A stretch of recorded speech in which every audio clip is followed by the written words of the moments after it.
जय गुरुदेव। शक्तिपात के माध्यम से कुंडलिनी जागरण के संबंध में कुछ प्रश्न और उनके उत्तर।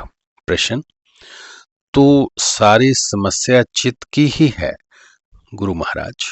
चित्त विचारे को भी क्यों दोष दिया जाए? समस्या चित्त में उदित भ्रांतियों, विकारों, वासनाओं, स्मृतियों तथा वृत्तियों की है।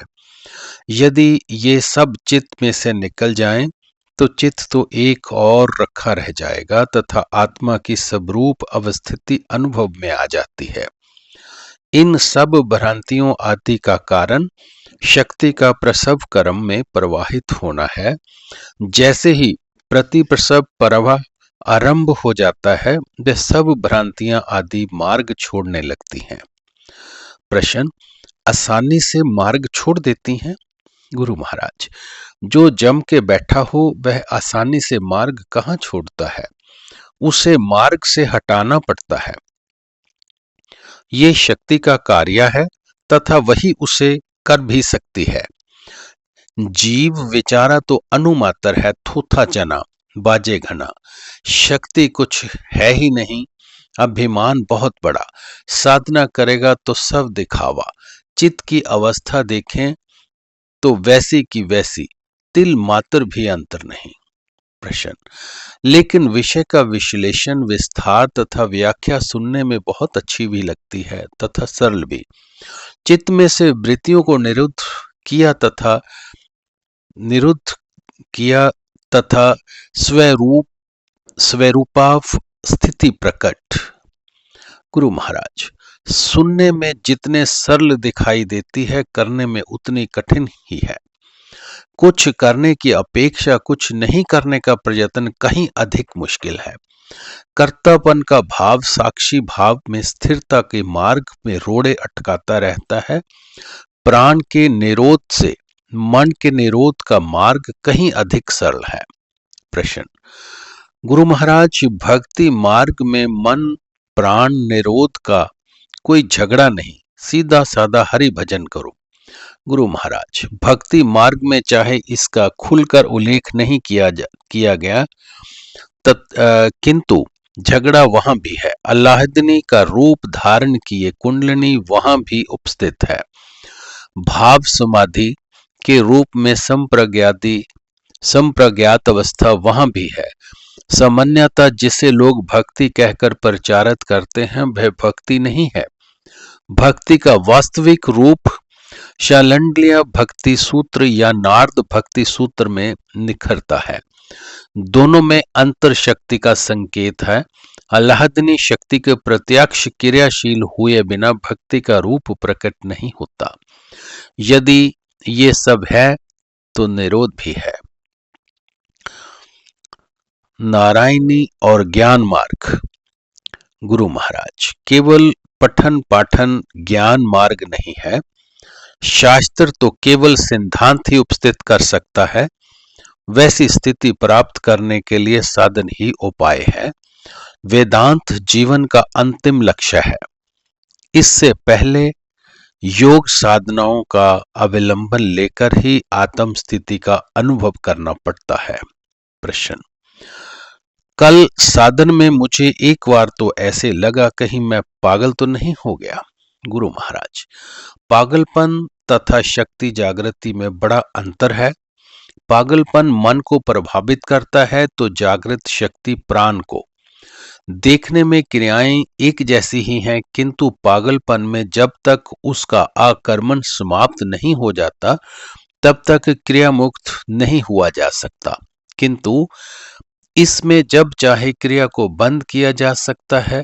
पागलपन में ये पता नहीं रहता कि क्या हो रहा है, जबकि ध्यान में मन स्वस्थ बना रहता है तथा घटित होने वाली क्रियाओं का ज्ञान बना रहता है, जो ज्ञान की लय अवस्था को प्राप्त होने पर ही विलीन होता है, किंतु अंतर्ज्ञान फिर भी बना रहता है।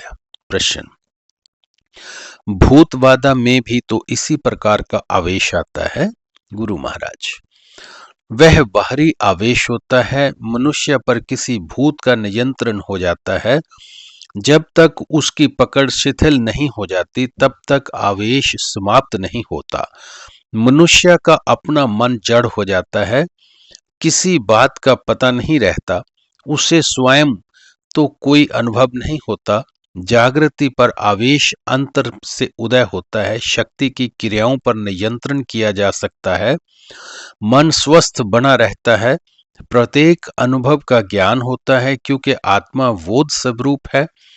यदि किसी एक आध उदाहरण को छोड़ दिया जाए तो नियम यही है कि जागृति गुरु कृपा से ही प्राप्त होती है, इसलिए गुरु के पास ही समितापीन होकर जाना चाहिए। प्रश्न, ये समितापनी क्या है? गुरु महाराज, प्राचीन काल में ऋषिगण प्राय यज्ञ आदि में अधिक रुचि रखते थे, जिसमें उन्हें समिधा लकड़ियों की आवश्यकता रहती थी। शिष्य हाथ में यज्ञ के लिए लकड़ियों लेकर आश्रम में प्रवेश करता था, इसे समिति पानी कहा जाता है। आज यज्ञ आदि का इतना प्रचार नहीं रह गया है, किंतु समितापनी शब्द का प्रयोग अभी तक ग्रंथों में वैसे ही प्रचलित है। ये इस बात का संकेत था कि शिष्य गुरु की हर छोटी बड़ी सेवा करने को सदैव तत्पर रहेगा। गुरु जी के सामने आकर, सुमिता सामने रखकर, हाथ जोड़कर शिष्य कुछ इस प्रकार प्रार्थना करता था, हे गुरुदेव, मैं अबोध बालक आपकी शरण में हूं, आप मुझ पर प्रसन्न हो तथा कृपा करें। जिस प्रकार आप इस समिधा में यज्ञ आदि प्रज्वलित करते हैं, उसी प्रकार मुझ में भी योग अग्नि ज्ञान अग्नि प्रदीप कर मेरे चित्त को यज्ञ कुंड बना दें, जिसमें मेरे संस्कारों की आहुतियां पड़कर भस्म हो जाएं। मैं ज्ञान प्राप्ति की जिज्ञासा से आपकी शरण आया हूं। मैं अपने आप को आपके श्री चरणों में समर्पित करता हूं। आज का युग कुछ अलग प्रकार का है। यदि कोई किसी को गुरु वरण कर भी लेता है तो भी उसके सामने प्रति समर्पित नहीं हो पाता। आध्यात्मिक उत्थान के लिए जिस प्रकार के समर्पण की आवश्यकता है, वैसा आज शायद ही कहीं दिखाई दे। गुरु के पास जाने का अर्थ ये है कि गुरु की कृपा से ही शक्ति जागृत हो सकती है। आज प्राय मनुष्यों के शरीर योग साधना तथा प्राणायाम के अयोग्य है। भक्ति के लिए अवश्य वैराग्य का अभाव है। अधिक देर तक धैर्य रख पाना असंभव प्राय हो गया है। ऐसी परिस्थितियों में दीर्घकालीन साधन कर पाना सामान्य मनुष्यों के लिए अत्यंत दुष्कर है। इसीलिए शास्त्रों तथा संतों ने बार बार गुरु महिमा का गान किया है तथा उसे ही केवल एकमात्र उपाय बताया है। जय गुरुदेव।